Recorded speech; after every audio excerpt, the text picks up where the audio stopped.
Mais on ne doit pas oublier l'objectif principal du management organisationnel. On ne peut pas parler de management organisationnel sans le leadership organisationnel.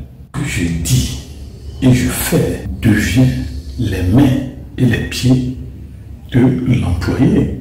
Le management organisationnel est le visage du leadership organisationnel qui reflète comment on dirige l'organisation. C'est ce qui les motive. En tant que leader organisationnel, tu ne dois pas seulement penser au leadership en tant que dicté, en tant qu'imposition, même les prises de décision.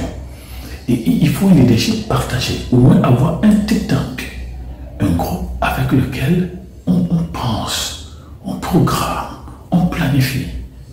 Ce sont les techniques d'organisation des ressources qui sont utilisées.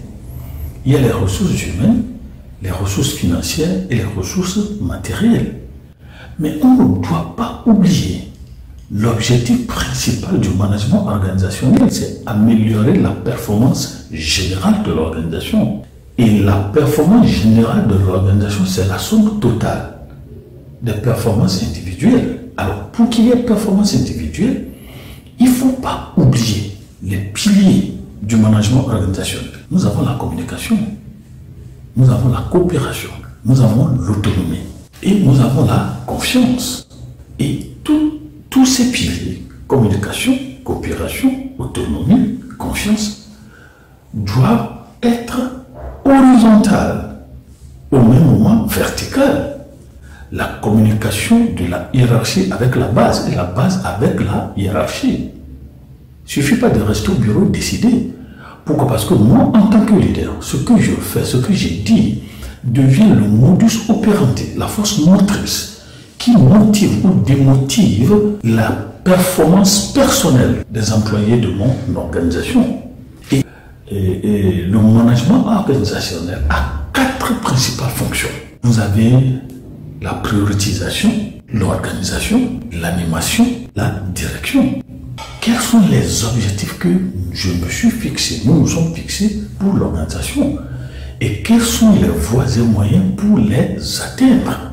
Donc, organiser, deuxième fonction principale, coordonner, répartir les tâches et les fonctions en équipe, en séquence, des choses comme ça. Maintenant, animer, comment mobiliser, comment mener les hommes. Et ça vient du leadership, ce n'est pas une dictée. Ce n'est pas une dictée. Il faut un leadership transformationnel. Le respect de l'employé. Ce ne sont pas seulement les employés qui doivent respecter la hiérarchie. La hiérarchie doit aussi respecter les employés. Et ici, le management organisationnel, ce n'est pas seulement faire travailler les gens et au nom du vocable, vous recevrez votre salaire. Est-ce que l'employé est content de recevoir son salaire? Ce n'est pas ça. Le salaire, c'est le respect qu'on me doit. C'est les conditions de travail dans lesquelles on me met. Et la direction, c'est prendre des décisions vers l'atteinte des objectifs organisationnels, vers le succès organisationnel.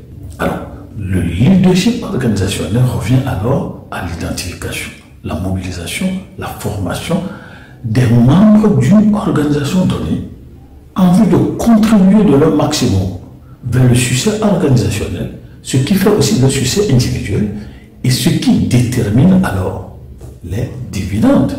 Le leader solitaire n'a plus sa place dans le monde organisationnel actuel.